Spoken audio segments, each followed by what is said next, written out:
اور بات ہو رہی تھی کچھ معاشرتی مسائل کے حوالے سے، سماجی مسائل کے حوالے سے، طرز حکمرانی کے حوالے سے خاص طور پہ گفتگو ہو رہی تھی. عصر حاضر میں جو اس وقت چیلنجز ہیں اور طرز حکمرانی جو اس وقت ہمارا ہے، اس کے اوپر ہم نے گفتگو کی ہے. یقیناً ماہ مبارک میں یہ بہت سارے ایسے معاملات ہیں.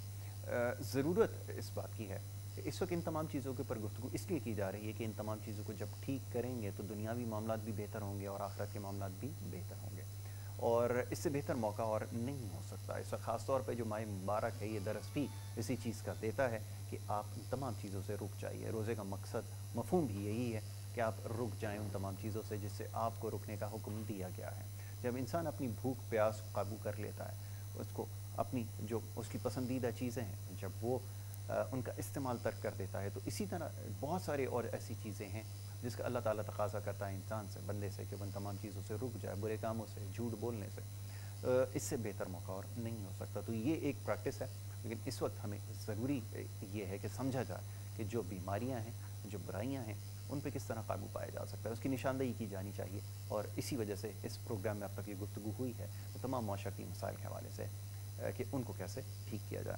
تو علامہ صاحب آخری چند لمحات ہیں، میں چاہوں گا اس نشست کو سمیٹتے ہوئے اس موضوع کو بھی اب ہم وائنڈ اپ کریں، اور پھر کل انشاءاللہ ایک نیا موضوع ہے اس کے اوپر گفتگو کریں گے، اور عشرہ بھی اپنا اختتام کی جانب ہے.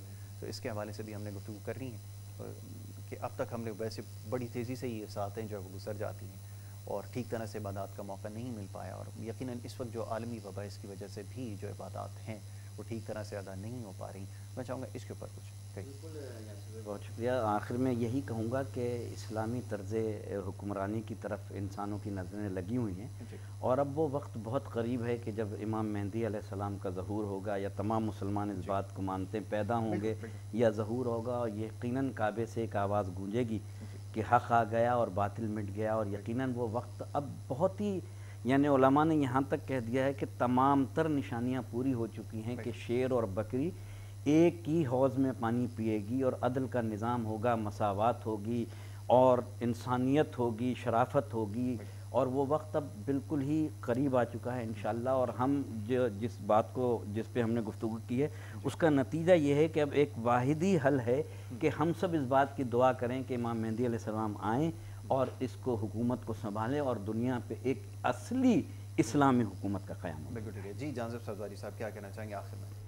میں تو یہی کہنا چاہوں گا کہ معاشرے کو اگر 20 سال پیچھے دیکھا جائے یا 10 سال 12 سال پیچھے دیکھا جائے تو جو ہم دیکھتے تھے لوگ، بچے جو ہوتے تھے اس وقت، اور جو آج جو جوان نسل ہو چکی ہے، ایک نئی نسل پہ جس نے بہت بڑا کام کیا اور تاریخ کو بدل کر رکھ دیا، وہ ایک شخصیت ہے. مطلب پہلے اگر 20 سال پیچھے جائیں، بچے جو فلمی ہیرو بننے کی کوشش کرتے تھے، آج فلمی ہیرو بننے کی کوشش نہیں کرتے بلکہ نعت خواں بننے کی کوشش کرتے ہیں، علماء بننے کی کوشش کرتے ہیں. کوئی بولتا ہے میں اویس بھائی کی طرح امامہ باندھتا ہوں، کوئی بولتا ہے میں حافظ طاہر کی طرح، کوئی کسی عالم کی طرح، کوئی کسی عالم کی طرح، اس طریقے سے کرتا ہے. اور آج جس طریقے سے علم دین عام ہو چکا ہے، 20 سال پہلے اس طرح علم دین عام نہیں تھا. دوسری بات، پہلے جب عالم کا تصور کیا جاتا تھا تو کہا جاتا تھا بزرگ ہوں گے، ان کے ساتھ کچھ لوگ ہوں گے، سفید داڑھی ہوگی، جھکے ہوئے ہوں گے، عمر رسیدہ ہوں گے. لیکن آج جب ایک عالم کا تصور ہوتا ہے تو خوبصورت لڑکا ہوتا ہے، نوجوان ہوتا ہے، ینگسٹر ہوتا ہے، اور وہ عالم دین ہوتا ہے، مفتی بھی ہوتا ہے، سارے کام کر بھی رہا ہوتا ہے. تو الحمدللہ پہلے محلے میں کوئی ایک آدھ حافظ ہوا کرتا تھا، آج ہر محلے میں حافظ ہے، ہر علاقے میں عالم دین ہے. تو میں کہتا ہوں کہ اس شخصیت کو خراج تحسین ہے، اس شخصیت کو میں سلام پیش کروں گا. وہ ہمارے پیر و مرشد ہیں، امیر اہل سنت مولانا الیاس ستار قادری دامت برکاتہ اللہ علیہ، جنہوں نے اس صدی کے اس تمام چیزوں کو بدل کے رکھ دیا، تاریخ کو بدل کے رکھ دیا. تو میں کہوں گا کہ ان جیسا ماڈل شخصیت، ان جیسی مطلب بہترین شخصیت اس دنیا میں ہم نے تو نہیں دیکھی ہے، جنہوں نے بالکل تاریخ کو بدل دیا ہے. تو ہمیں ان کو فالو کرنا چاہیے. دعا کی درخواست کروں گا کہ میں ایک چھوٹی سی جامع دعا کروا دی جائے اور اس کے بعد ہم اختتام کی جانب جائیں گے، اور یہ آخری چند ساعتیں اختتام دعا کے ساتھ. جی اللہم صلی علی محمد و علی محمد، اللہم صلی علی محمد و علی محمد. پروردگارہ، ہم یہاں پہ ہم نے جو گفتگو کی ہے اسے اپنی بارگاہ میں قبول اور منظور فرما، K21 کی توفیقات میں اضافہ فرما. پروردگارہ، آج مسلمان پریشان ہیں، عالم اسلام پریشان ہے. پروردگارہ، مسلمانوں کو، تمام عالم اسلام کو، عالم انسانیت کو کرونا وائرس سے نجات عطا فرما. مسلمانوں کو متحد اور متفق فرما۔ پروردگارہ افواج پاکستان کو ترقی اور کامیابی نصیب فرما۔ مملکت پاکستان خدا داد کی حفاظت فرما۔ ان اللہ و ملائکتہ یصلون علی النبی یا ایھا الذین آمنوا صلوا علیہ وسلموا تسلیما۔ اللہم صلی علی محمد و آل محمد۔ بہت شکریہ جی۔